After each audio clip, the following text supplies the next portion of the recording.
Castle will be very happy. But what's his issue? His issue is durability. Durability. He could have gone exactly.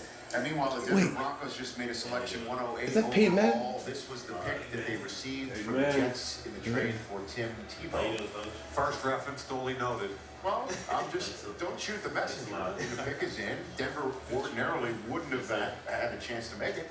The Jets brought Tim Tebow to New York.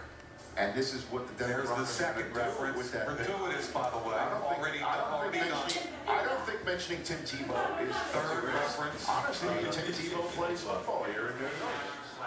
So tired of Let's go it. down to Lombardi and Locker for it. Well, one thing about the fourth round, you're always going to see what teams are up to. And I think San Francisco has really done a nice job. They haven't made a pick, but they're a lot like the New England Patriots. They're gathering picks for next season. They've already gotten Carolina's third-round pick and a sixth. So they have a solid team. They signed all their veterans back on defense. Their offense is intact.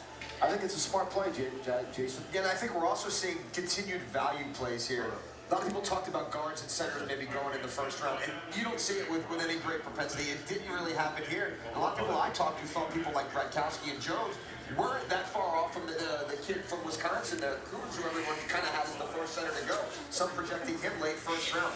They all slid more to the third round area. There's certainly value there in the fourth round as well. Yeah, Rich, this is, as an executive, this is the best time because you can really find some diamonds in the rough, and I think it really helps make your team, like that Frank Alexander pick for Carolina. Well, as you saw at the bottom of your screen, the pick for the Denver Broncos, Philip center out of Baylor, and snapping to Archie Springs, going to be snapping to Peyton Manning, presumably, in the Rocky Mountains. Another overage Canadian kid, 26 years old.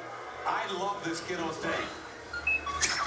He can get a little bit overextended, gets his nose over his toes too much, but he's a thick kid, has pretty good feet, starter potential inside, center or both guards. Now, play it forward to Denver. They drafted J.D. Walt in the third round 2 years ago. He's their starter. Zane Beadle's guard is starter one guard, Chris Cooper at the other. So when you look at this kid, A, he provides quality depth day one. And then B, something every coach loves, coach, competition. Everybody gets a little better when they compete. He's I like overage. You know, especially at center. You have to have poise. You have to have a brain. There's cadence. There's a change in the play. Blocking scheme that needs to be called. Overage is an advantage.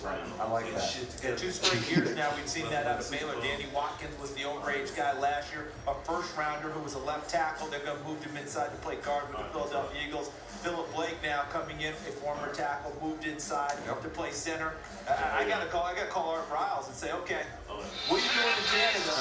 And you're not asking for anyone until they hit 25. I mean, you want to know who the overage guys are. Bring them on down to Waco. On mission trips. You could say with Philip Blake in Denver, you could say that basically like the last pick, but he wouldn't have been there if Denver didn't trade Tim Tebow to the Jets. They acquired Tim Tebow. That was a whole Tim Tebow sort of trade. Yeah, he's still on the phone. He drafted Peyton Manning, whose acquisition I can't really tell he's still on the phone. There he is. I'll get off that mic. Can we get back to football? Yes, we can. What's wrong?